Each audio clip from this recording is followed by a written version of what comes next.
What is evolution? A curious aspect of the theory of evolution is that everybody thinks he understands it. That's Jacques Monod. Okay, it started off interesting. It speaks of abilities, it mentions abilities such as camouflage in animals, flight, radar, wonders of nature. These seem to imply a creator, and many people, I guess that's what they first thought of, God and some kind of creator. But here it refers to a creator as master mechanic or celestial designer. And an English philosopher in the 18th century named William Paley, he held these views.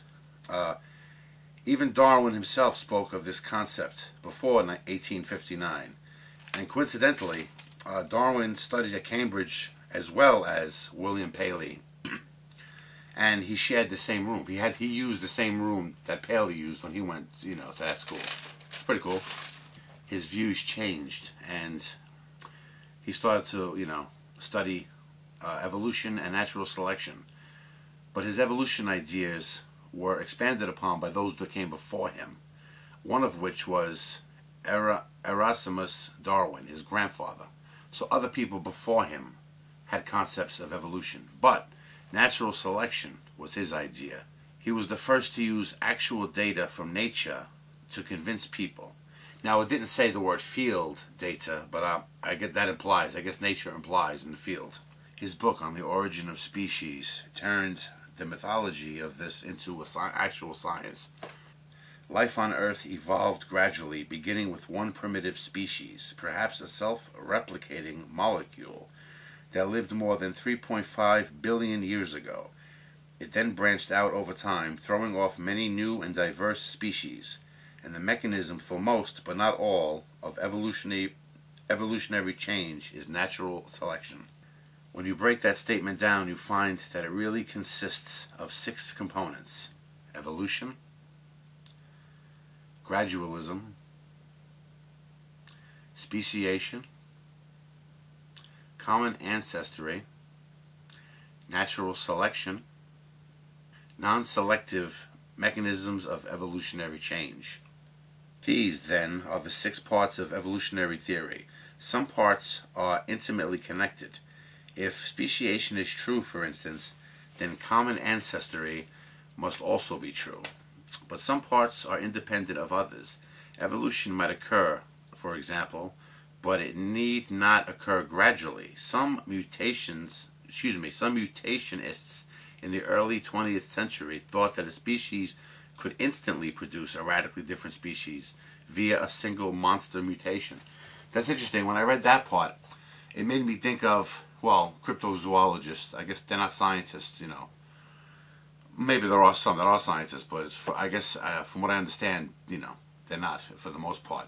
They're like monster hunters and stuff. But in the course of their, looking for Bigfoot, they have been credited with finding some new animals, and some of them are kind of large, So it makes you wonder, like, could that be like an animal that we just missed? Or was it just born, and that's like a new, is that evolution? Are we looking at evolution, you understand? Like, not some big creature that we just happen to miss all these years, Like they discover new insects all the time. Is that something we just missed, or could that be evolution? Evolution is only a theory, isn't it? Addressing an evangelical group in Texas in 1980, presidential candidate Ronald Reagan characterized evolution this way: well, it is a theory.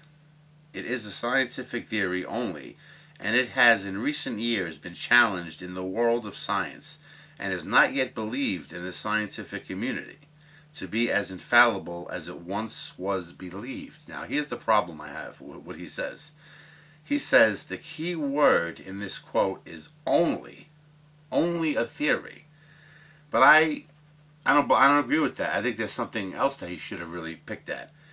Because he goes on to say, the implication is that there is something not quite right about a theory, that it is mere speculation and very likely wrong. Indeed, the everyday connotation of theory is guess, as in my theory is that Fred is crazy about Sue.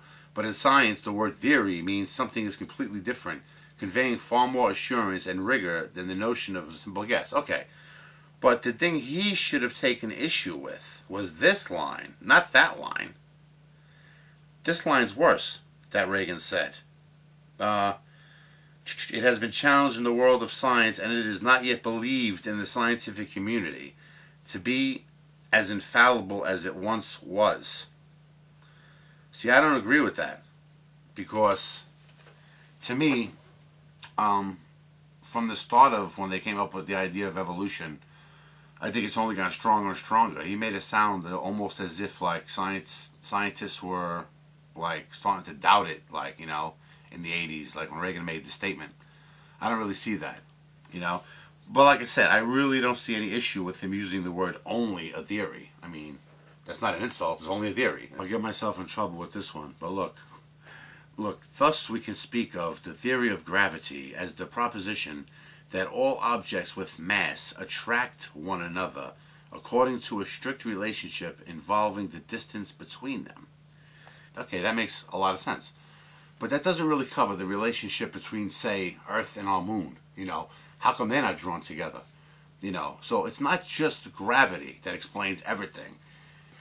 I think the relationship between Earth and our moon, for example, is almost like gravity, of course, is a part of it, but it's like a push-pull happening simultaneously, and it keeps them in orbit together. I don't know. It's just not gravity alone. That doesn't cut the mustard explaining, you know, the relationship of all celestial objects. You know, doesn't. Because a theory is accepted as true only when its assertions and predictions are tested over and over again and confirmed repeatedly, there is not one moment when a scientific theory suddenly becomes a scientific fact.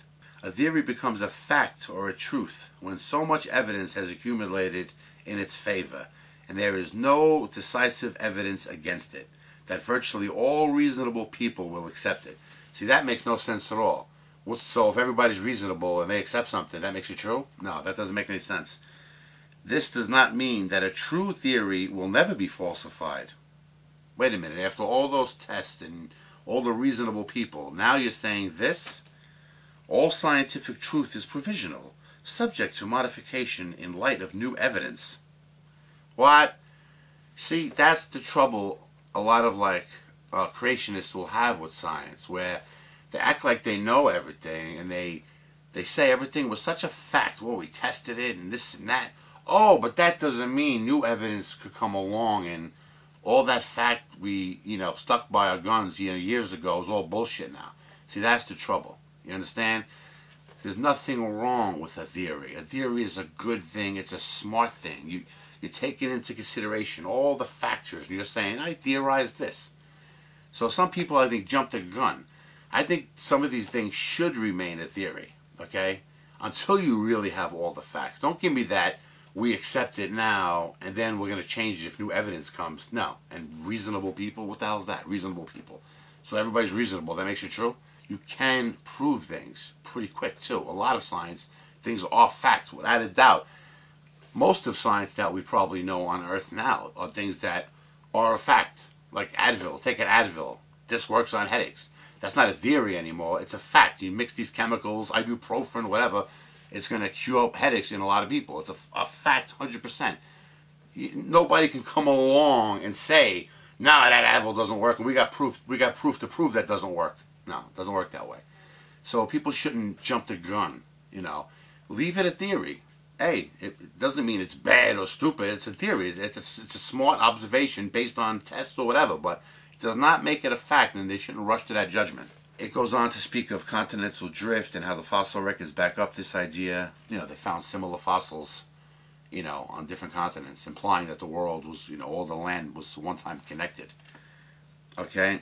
And in continental drift, moving apart at a speed of 2 to 4 inches per year, about the same rate your fingernails grow. Thus, by the way, combines with the unassailable evidence that the continents were once connected, is evidence against the claim of young Earth creationists that the Earth is only 6 to 10,000 years old.